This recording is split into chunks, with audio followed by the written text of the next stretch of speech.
Hey everybody, this is the Sliders Review, and I'm here today to talk to you about how Teenage Mutant Ninja Turtles The Next Mutation started to change the whole landscape of Ninja Turtles going forward. And this show came out in the late 90s. So this is not a review of the television show. I'll do that much later in time. And so I just find it interesting and fascinating that like a lot of elements that was in Next Mutation has trickled over in other adaptations of Ninja Turtles. And a lot of people don't give them credit for that. Now, this show, for the most part, is not very good, and it has divided the fan base. Pretty much you either like this show, you don't, or you're just somewhere in the middle. Some people say it's atrocious, other people say it's just all right. And one of the main reasons why people hate this is because of one, the female turtle, and two, the brothers aren't really brothers, they're just random turtles. And like, the silly goofy nature of like the whole show, which if that's all your concern about why you hate this show, but yet you love Rise of the Ninja Turtles and they're not real brothers, and like say you like the Venus de Milo in like, the comics, or like, Jinka in the comics, or you love the like rise of tmnt, or like say the 80s, then you're kind of contradicting yourself. But I totally understand why a lot of people don't like this show. It's one of those things, you either gotta give a pass to certain things or don't. It's not very well written. But like I said, I'll talk more about this show in a future time. But one thing I do find fascinating is how like a lot of the elements in this show, like I said before, have like, trickled over into other adaptations.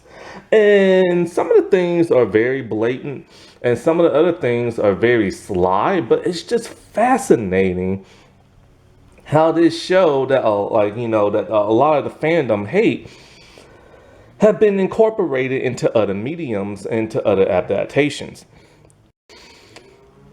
I'm gonna leave out the Mirage comics only because I don't read those and I'm not really caught up on what's been going on with them. I don't read IDW either, but I know some things that happen in them. And so like in case I might get something wrong, you know what I'm saying? So like I'm not gonna even focus on like the older comics and stuff like that. So yeah. The first one is pretty much the blatant obvious one, the bandanas. They kind of have like this, some of the turtles have like a bandana, like pirate type look, mostly Leonardo and also Donatello, but Donatello has like a slit between like a gap space between his eyes, which I have no idea why. It just looks awkward and weird, but nevertheless, they have like a bandana type look that's like piratey and stuff like that. And other Ninja Turtle adaptions have done this. The 2003, when they would do flashbacks of them as kids, they had the pirate bandana. Then, for some reason, Raphael has had the pirate bandana in most of his adaptations since then. And even Donatello has, given the, whatchamacallem, the bandana look again, like when the Ninja Turtles, like, became Power Rangers for that, like that toy line, and also in the comics and stuff. And also the bandana, Donatello has the bandana in like Rise of TMNT. Raphael's motorcycle. So like ever since this show came out with Raphael's motorcycle, he has had in other adaptations a motorcycle. Like he had one in the TMNT, the fourth movie. He had one in the toy lines. Every once in a while, you'll see him in an animated feature, him riding a motorcycle, like the 2003 series. It's just something that's been a staple with his character since this show. Speaking of masks, Raphael also had a tethered mask in the show. Now, he hasn't had that in no other adaptation, but you can see at the ends of his bandana, normally they are like ripped up or tattered and stuff. Donatello's metal mechanical staff. So this made his introduction in this show, and since then in Rise of TMNT, he had a mechanical metal staff, and I think in the Michael Bay ones, he had one as well. Michelangelo's tonfas. So he had like these baton weapons in the show because they got rid of his nunchucks because those are illegal in other countries. And in The Last Ronin, Michelangelo sports a couple of tonfas and stuff. Leonardo's single blade. This was a really odd, bizarre choice that they did, where he had a single blade weapon, just a single sword, and not like his twin katanas. And in the show, it kind of changed a little bit. Like it will like split open, kind of like scissors. And I think one time he detached them where he had to. It was like a rare thing. But he's mostly known for having twin katanas. Now in Rise of TMNT, he has a singular sword. Having the job. So Michelangelo actually had a job in this series. He was kind of like a disc jockey. And he was talking about, I think, like social issues going around in the world and, you know, PSA type stuff. And in the TMNT movie, the fourth one, both Michelangelo and Donatello have jobs. The strap. So each turtle, for some bizarre reason, had a strap going across their chest, when primarily it's Donatello and Leonardo, but mostly Leonardo.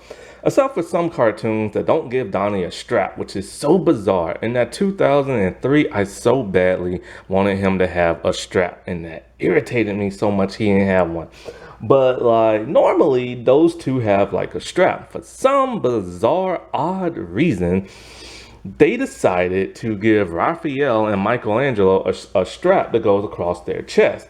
That makes no sense because their weapons don't require it. But since then, both guys have been sporting one in other adaptations. In the Fortnite video game, they all had one. Raphael had one in the toy line of like the IDW comics. And these new toys that just came out that are 4 inches and they all have the strap going across their chest. Ankle, knuckle, and wrist, or I should say forearm, like wraps. So this show introduced the whole like wraps going around like their ankles, their calves, their forearms, and sometimes like their knuckles, which is something we have seen in other adaptations, especially that in the 2012 series. And they're also in the IDW comics. Gray Splinter. So Splinter is normally depicted as a brown rat.